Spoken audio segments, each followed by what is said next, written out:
Hey, welcome back to the Michael Lofton Show on Reason and Theology. Got great news. We have a German bishop in Germany stepping up and speaking out against the German Synodal way. This is a hand-picked bishop, handpicked by Pope Francis to participate in Rome's Synod on Synodality. Talk about personnel as policy. Definitely consider this one and tell me what this says about policy. I want to show you an article from National Catholic Register that speaks of this news. And guess what? This isn't breaking news. It's over a week old. And yes, that means that you didn't hear about it because people who are, I suppose, invested in the opposite position didn't tell you about it. This is an article again from National Catholic Register called German Bishop Says Divisions Within Local Church Are a Disaster for the Faithful. Once again, ask, why haven't you heard a word about this? Very interesting, right? Let me share my screen and we're going to take a look at it together. It begins and says, in the latest in a series of high-profile critiques of the German synodal way, Bishop Stefan Oster of the Diocese of Passau did not shy away from identifying profound theological disagreements as the source of division within the Catholic Church in Germany. And of course, this comes on the heels of Pope Francis not only writing to German theologians there in Germany, writing against what the German bishops are doing, but it also comes on the heels of the Vatican under Pope Francis telling the German bishops, you don't get your way, no on women's ordination, and no on changing the church's teachings on homosexuality since they cannot change. So on the heels of that, we also have other faithful bishops in Germany who are standing up and speaking out. And by the way, he's not the only one. There are others as well. So there are good and faithful people, even bishops there in Germany, who are speaking against this stuff, and we need to support them now more than ever. The article notes, a prominent German bishop and steadfast opponent of the controversial synodal way has leveled his harshest criticism yet of the state of the Catholic Church in his own country, describing the German episcopacy as deeply divided and warned of potentially catastrophic consequences for Catholic believers. That's interesting to hear. So it is not as if the German bishops are unified in their dissent against the Catholic magisterium, against what Rome has said, against what Pope Francis has said. In fact, some German bishops are sticking to the faith, and thus they're divided from other German bishops who are pushing against the faith. In the latest in a series of high-profile critiques of the German synodal way, Bishop Stefan Oster of the Diocese of Passau did not shy away from identifying profound theological disagreements as a source of division within the Catholic Church in Germany. Quote, it is a tragedy that we, German bishops, have so little agreement on key issues of anthropology and ecclesiology, end quote, Oster told the Polish Catholic publication Gosk Niedzielny in an interview published November 30th. This is very refreshing to hear because I've shown you, as I've critiqued the German bishops and their document, I've shown you not only are there ecclesiological issues, but also anthropological issues here. They are departing. And when I say they, I'm saying those who are in favor of the German synodal way, especially abandoning the church's teachings on morality.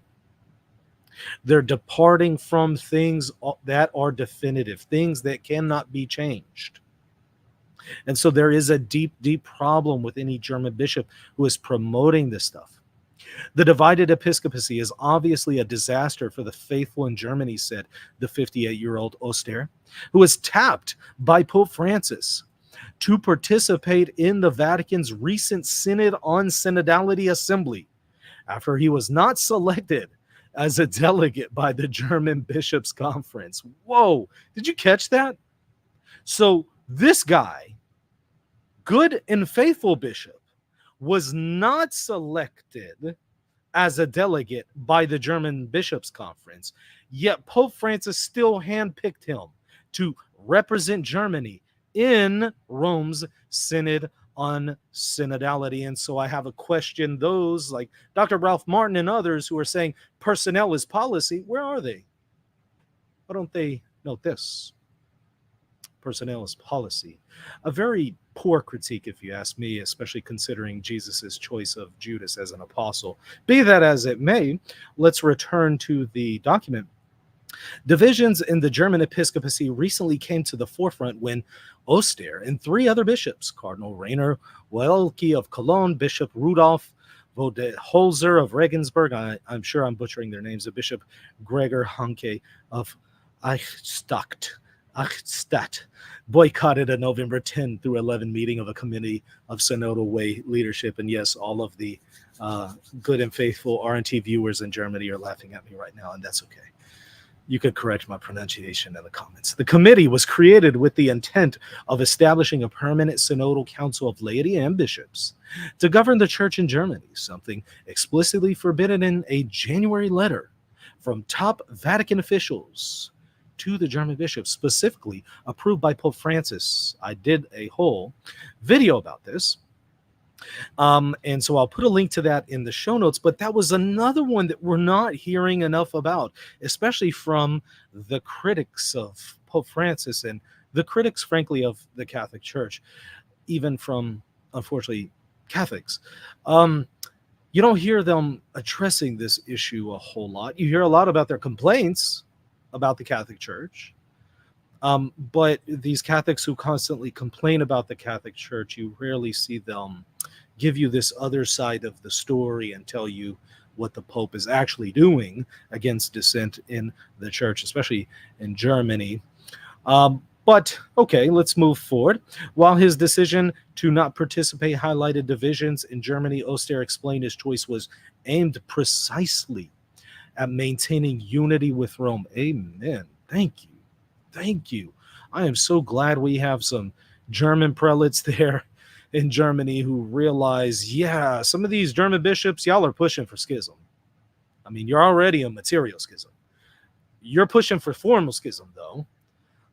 So yeah, you might want to back down, especially since the Vatican is reining you in and telling you can't do this. And yeah, it is going to come to formal schism if you keep it up. So it's good to see that some German bishops are saying, look, we need to just stop this. We need to stop. This is breaking unity with Rome. Amen. Amen. This is how schisms begin in church history, when people try to set themselves up as a magisterium in opposition to the magisterium and try to push back against the constant teachings of the church, more importantly, the teachings of Jesus. That's what happens. He says, I was faced with a choice to clearly highlight the existing polarization among bishops, or to highlight my path of unity with the universal church, said the Bavarian bishop, whose diocese is in the southeast corner of Germany and has the highest rate of Catholics per capita. During criticism, the Synodal Way, which began in December 2019 as an initiative of the German bishops in the Central Committee for German Catholics, a lobby of lay church employees, has come under criticism in recent weeks as its proponents push forward with efforts to change church teaching and practice related to human sexuality, sacramental ordination, and church governance. And again, as I've shown in my critique of what some of these German bishops have adopted, they're attempting to change things that just can't be changed. You know, immutable teachings on faith and morals. And they are pushing for an ecclesiology that is contrary to the constitution of the Catholic Church, that is contrary to the governing structure that Christ established for the church, as Pope Francis has told them. So Pope Francis has made the same criticism about them recently. In a November 11 letter to 4 German lay women who had written Pope Francis to express their concerns about the Catholic Church in Germany, Pope Francis wrote that numerous steps being taken by some in the local church, including the work of the Synodal Committee, threaten to steer it increasingly away from the universal church's common path. That's a legitimate criticism, legitimate concern. One of the Vatican's top officials, Secretary of State Cardinal Parolin, also informed the German bishops in an October 23rd letter that changes in the church's teaching on same-sex sexual relations and male-only holy orders were not on the table in meetings between Rome and Synodal Way delegates moving forward. In other words, these are off the table. They can't be changed, as Pope Francis has said numerous times. And frankly, Pope Francis shouldn't have to say that because this is just kind of the basics of Catholicism anyway. Why should the Pope actually have to say this? He shouldn't. This is really basic stuff. So it does leave me scratching my head that some German bishops don't know this. In addition, Archbishop Gadecki, president of the Polish Bishops' Conference, wrote to Pope Francis in early October criticizing this German synodal way, calling many of its resolutions extremely unacceptable and un-Catholic. You remember when the papal nuncio got basically laughed out and criticized by a meeting from the German bishops because he was pushing against all this wild stuff. The leadership of the Synodal Way has largely decried or deflected these criticisms and has shown no sign of backing down from its controversial aims, which I think that is going to change since Rome, as I've already shown, is calling them into the Oval Office for about 3 times in the upcoming year and is going to remind them, as they're going to be meeting with multiple dicasteries in Rome, including doctrinal, legislative texts, liturgical, and so on, reminding them, yeah, here's what you can do, here's what you can't do, here's what the faith is, here's what it's not. And yeah, they're going to have that whole discussion. And I honestly think the German bishops are going to have to back down at that point. I don't see them moving forward with it beyond that. But hey, who knows? Maybe they'll shock us all and they'll really just continue to push for formal schism. The ratcheting up of tensions between German Synodal Way leadership and other Catholic leaders, especially Pope Francis, has led many to express concerns about the possibility of schism. Yes, like I said, some of these German bishops are already materially in schism. And they are sure pushing for formal schism. Not to mention, I would certainly say some of these German bishops are at the very least in material heresy, if not more than that. But in his recent interview, Bishop Oster was not without hope that a solution could be found. So he's hopeful. He suggested that a way out of the impasse between Germany and the Universal Church could be reached if the German Synodal Way could now submit and integrate with the Vatican's Synod on Synodality with a clear acceptance of its content and decisions, because obviously Rome's Synod on Synodality can't change any doctrine, and certainly they they are in actual conflict with what Rome has been saying, even in the Synod on Synodality. But more importantly, the Synod, since it has no actual authority, they're more importantly in conflict with the magisterium. This would require great humility and would perhaps even mean withdrawing decisions already made in the Synodal Way, such as the resolution to bless same-sex sexual unions, which Pope Francis has said no to multiple times, not only in 2021, so in 2021, through the Dicastery of the Doctrine of Faith, authoritatively said, no, the church cannot bless sin.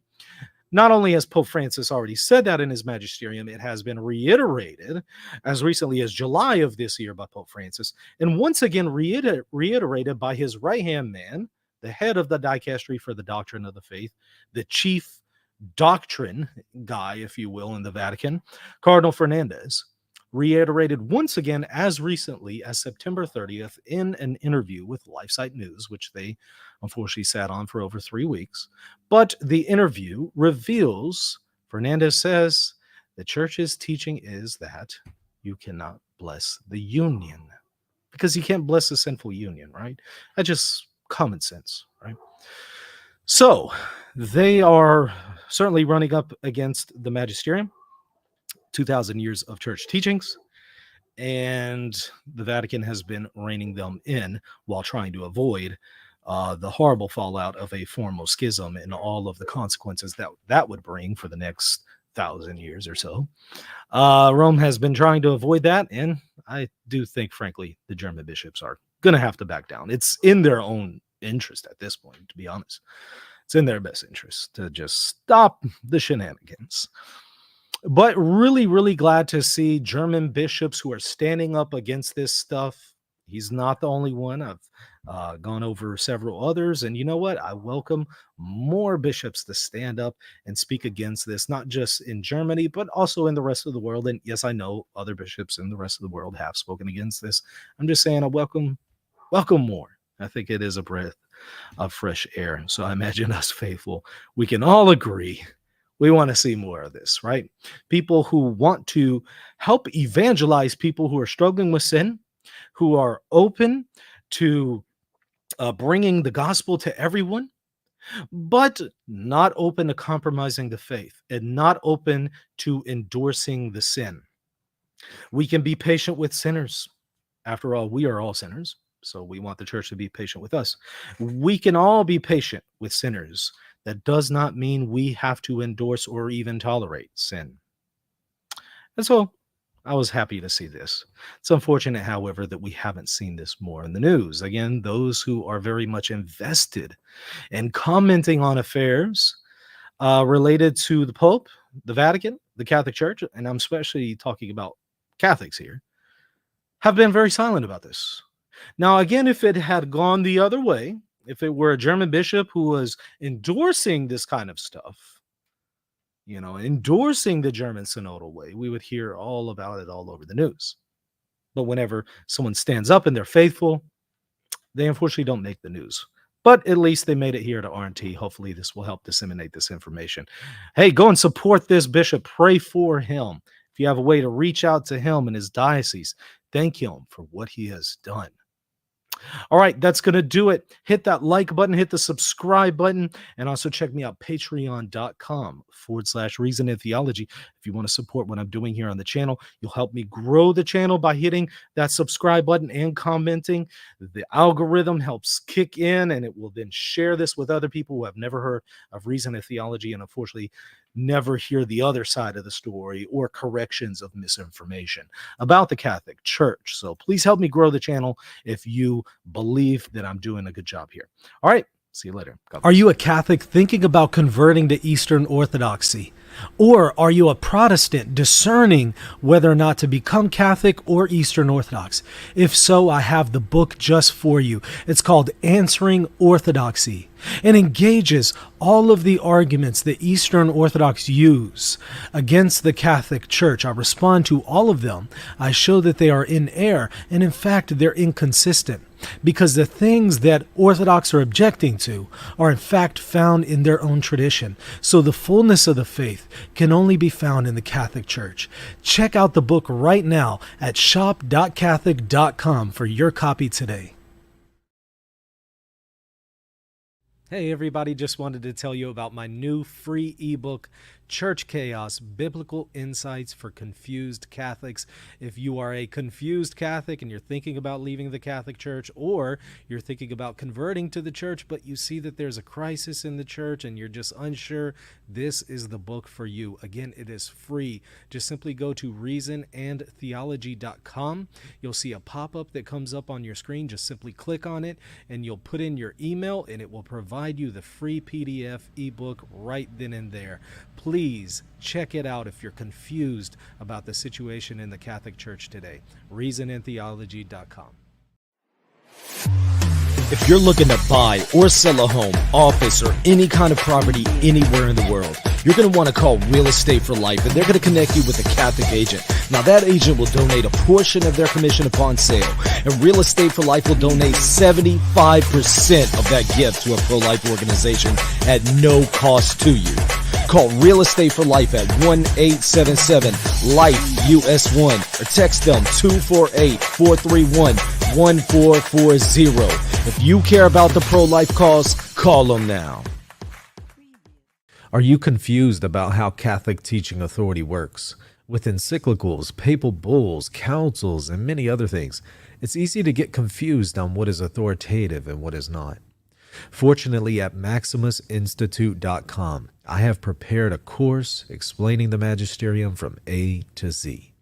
Visit the website and check out the course Understanding the Magisterium for more information.